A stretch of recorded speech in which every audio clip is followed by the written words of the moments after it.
SCP-1128 Aquatic Horror. Object Class Euclid. Special Containment Procedures. Written descriptions or imagery of SCP-1128's appearance, or videos of the entity breaching, see Addendum 1128-3, found outside the Foundation are to be destroyed, and Class C amnestics are to be administered to anyone exposed to such information or showing signs of SCP-1128 contamination. A written description of the entity's appearance is to be kept at site for experimental purposes only. It is not to be read by anyone other than the class used for testing. If exposed, staff are to report immediately to administration of C-Class amnestics. Mobile Containment Force Kappa 12 has been assigned to intercept and redirect any and all water traffic that passes through their designated patrol area by any means necessary. See Addendum 1128-2. Description: SCP-1128 is an entity that manifests as an aquatic predator to anyone given a full description of the being's appearance through either spoken or written descriptions or visual depictions of the being. Persons infected by SCP-1128 will initially exhibit no abnormal behavior, though some cases show a general aversion to activities involving bodily immersion in water, such as bathing or swimming. Should subjects ever be fully immersed in water, they will disappear completely underneath the surface of the water, regardless of the water's actual depth. In most cases, subjects will reappear moments later in a panic state and frantically try to leave the water, while in some other cases the water will become polluted with blood and debris, confirmed to be the remains of the subject. Subjects that have been reappeared intact claim that they were transported to a vast ocean where they were pursued by SCP-1128. Interviews with these individuals carry some risk of further SCP-1128 contamination, as descriptions for the being's appearance trigger further infections. SCP-1128 infection can be treated with Class C amnestics, as it appears memory of the entity or descriptions of it are required for its anomalous properties to take effect. Addendum 1128-1. Testing with infected D-Class have shown that wireless communication devices function normally when submerged subjects affected by SCP-1128. See Interview 1128- for details. Addendum 1128-2. Tracking devices affixed to D-Class used in SCP-1128 experiments reveal that submerged subjects are transported to an area within the ocean, not far from the coast of. Further investigation of these coordinates revealed the area to be Mobile Task Containment Force Kappa 12 Sea Devils has been assigned to keep unauthorized seafaring vessels out of this area at all costs. Note: that's where we've been sending the D-Class? How does a short-range wireless communicator get such a clear signal from that far away? Dr. S. Redacted. Addendum 1128-3.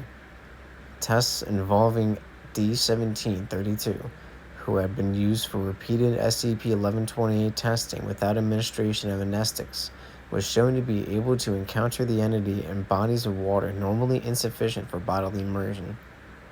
This effect became more drastic over time, with D-1732 developing progressively stronger hydrophobic tendencies, claiming to see SCP-1128 from outside almost any body of water encountered by the subject. On 2,000 days before initial exposure, or after initial exposure, D-1732 was violently pulled into a glass of water by Redacted. No remains were recovered from the incident. Staff witnessing the event were found to be infected by SCP-1128 and administered Class C amnestics. Containment procedures were then updated to include videos and descriptions of this event, and testing involving extended infection of D-Class was terminated. Experiment Log 1128-A-1. Date redacted. Procedure: D-Class exposed to 1128 outfitted with diving gear and communication device, then lowered in a hot tub. Procedure: D-Class exposed to 1128, outfitted with diving gear and communication device, then lowered into tub of water. Result: to make it quick, he got scared. Experiment log 1128-A2. Procedure: D-Class exposed with SCP-1128 and equipped with scuba gear placed into a standard protective shark cage and lowered into water. Result: no result for approximately seconds. Then line when taut was severed at a point beneath the water. Remains of D-Class as well as jagged steel fragments, presumably remnants of the cage, surfaced shortly afterward. Experiment log 1128-A3. Procedure: same as above. Cage treated with SCP redacted to increase durability. Results: same as above. No remains resurfaced. Notes: blank hours later, Mobile Containment Force Sea Devils reported finding an intact shark cage floating beneath surface of patrol area near one of their vessels. Item was retrieved and confirmed to match description of cage used in Experiment 1128-A3. Cage was undamaged but bore traces of human DNA and feces of intermittent origin. No further remains of D-Class found. Experiment log 1128-A4.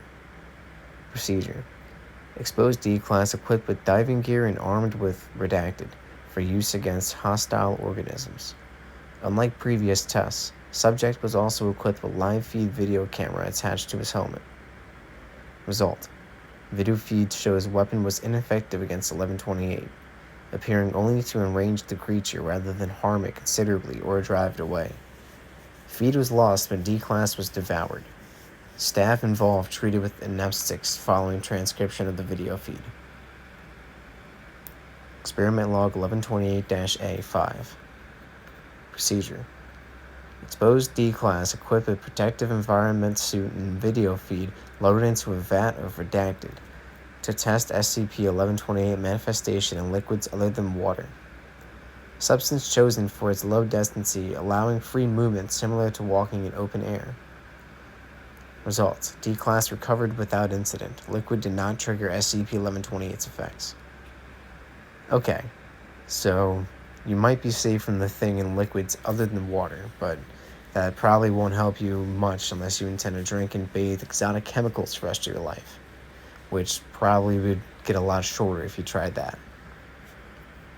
Dr. Whoever.